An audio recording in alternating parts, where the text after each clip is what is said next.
بفعل فاعل اهتزت الأرض يوم أمس بمنطقة سيدي عيسى الجبلية بولاية عنابة، وظن الناس في البداية أن الأرض قد زلزل زلزالها وأخرجت الأرض أثقالها وساد الخوف الجميع. وفي الصباح تبين أن المنطقة الجبلية قد تعرضت لانهيار أرضي عميق على مساحة تقدر ب60 متر مربع بفعل فاعل. أنا كنا في الليل راقدين جوية بين 3 و4 3 و10 سمعنا ردخة تاع الطاوليك يطاح. الحق أنا كنت راح نخرج ومن بعد خفت هكا تعرف الليل، قلت خلي الصباح. كي خرجت الصباح لقيت الطالي الجليسمون وقعت. الحفريات هما كي يحفروا لازم يعملوا طون لي نورم، ممكن هما ما عملوهاش انكليني، عملوها دروا مع البوا صرا اللي صرا. الحل في يدينا الدولة. واش راح نعملوا احنا مواطنين غير واش تستنوا من الدولة ديركم؟ انا الحق ما نعديش ما نستعملهاش الطريقه دي، ولكن كمواطن نخمم على جميع المواطنين يعني في اقرب وقت يكونوا يعدلوا، خاطر نحن يجينا قارورات الغاز هذيك تاع البيوتاني تجينا من هنا باش توصل توزع للحي.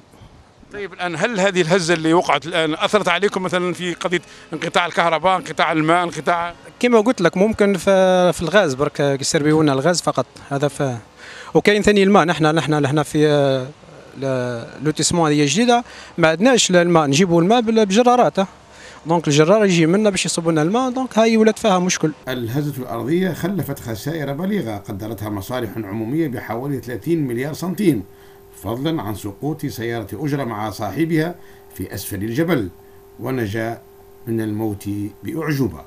أنا باب الضحية.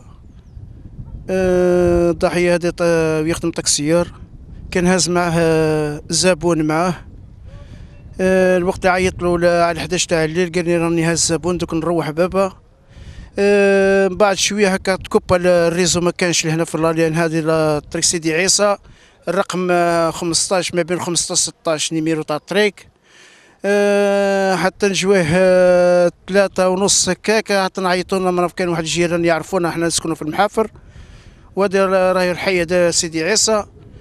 كان واحد المقاول قاعد يبني على كل حال، الناس عاطينه تسريح في المقاول هذا البروموتور هذا اللي قاعد يبني، راهو عنده لي باليس نتاعو، يعني يقول القانون قانونيا يقول لك المسافه على الباليس تاع الواحد على الباليس يقول لك 15 متر. السيد راهو بقات له 50 سنتيمتر على الباليس، وراهو حافر 30 متر في العمق ادابلو، مش حتى سيفلي ولا ديغرادي، راه دابلو.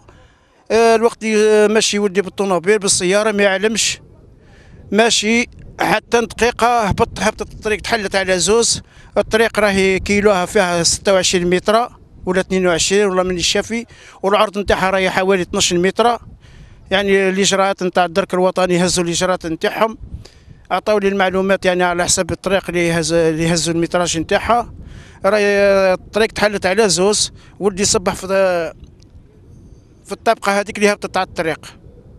يعني نطلبوا من السلطات كما تم التسريح هذايا بلا مراقبه، ما كان سويفي يعني باش يتبعوا الانسان هذا اللي قاعد يحفر اللي قاعد يدير. المقاول هذا اللي كي جينا الصباح رانا ما لقيناش، لقينا لي زونشا كاع عنده 3 زونشا، زوز هربوا مع الصباح، الثالث باش لحقوا عليه جدرميه باش حكموه. وش راح نقول انا، هذا من الامر من عند ربي والحمد لله. الاسم تاع الطفل يعني على ولدي راهو مخوص سفيان، في عمره 33 سنه. كيفاش الاسم؟ مخوص سفيان في عمره 33 سنه، مزوج عنده صغير. مسؤولو قطاع الأشغال العمومية بولاية عنابة أحجموا عن الكلام المباح ورفضوا التصريح لقناة نوميديا نيوز لأنهم لا يملكون ترخيصا من السلطة الوصية حسب زعمهم، الأمر الذي دفعنا إلى الانتقال إلى مقر بلدية عنابة وسؤال رئيسه عن الحادث. في الحقيقة منطقة سيدي عيسى منطقة عمرانية جديدة، لأنه الخاص والعام يعرف أنه فيه إنجازات تخص مرقيين اللي انتشروا في السنوات الأخيرة فيما يخص يعني إنجاز مشاريع ترقوية. يبقى أنه كنا صباحا بمعية السيد والي الولاية وسلطات المحلية بحضور كل نواب الرئيس والمكلفين بالعمران، المدير والنائبة تاعو.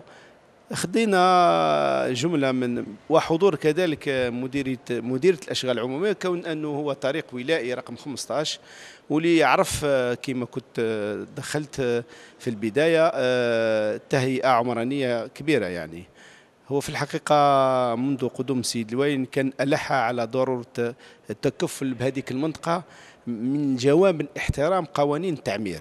هذا مهم جدا باش يفهموا الخاص والعام. وكان في عدة خرجات ميدانية أكد هو شخصيا على بلدية عنابة وعلى كل المديريات المتواجدة واللي تعطي كل رأيها فيما يخص إنجاز المشاريع بما يسمى رأي المديريات. هي عملية تخص يعني الاستشارة ما بين يقولوا لها لا كونسلتاسيون انتر سيرفيس، واللي أكد لهم على ضرورة باش يكون فيه احترام للجوانب المتعلقة بالتعمير. اليوم الصباح مع الأسف كان فيه أحد يعني المراقين اللي عنده رخصة تجزئة، يعني هي رخصة قانونية، المرجعية تاعها هي مخطط شغل الأراضي، قام بأعمال تخص يعني باش يوجد المكان هذاك لبرنامج سكني. عرف انزلاق خطير في التربة، وعرف المكان يعني انهيار كلي لمسافة تقدر ب 60 متر لينير لطريق الولائي رقم 15. كان في صباح باكر السيد الوالي حاضر تم وخدا تدابير. اولا هي يعني استدعاء المعني اللي قام بهذه الاشغال باش نحققوا كيفاش يعني وصل لهذا الخطوره وشكل خطر على الطريق الولائي.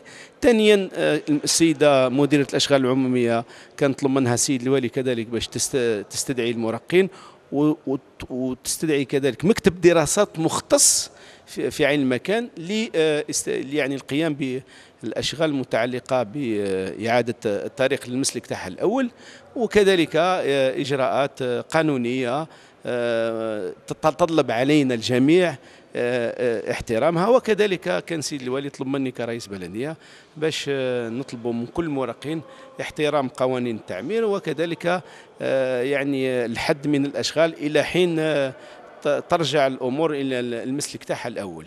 طبعا هنا مهم جدا انه في تقريبا كنا زرنا انا وسيد اليوني منذ شهرين المكان، وكنا اكدنا على انه ضروره يعني الح كذلك على انه كل الجميع لازم يحترم قوانين التعمير. يعني منطقه عرفت توسع عمراني، فيها شاحنات كبيرة يوميا صباحا ومساء وليلا يعني تمشي لهذاك المكان. إذا من هنا فصاعدا راح تكون صرامة أكثر.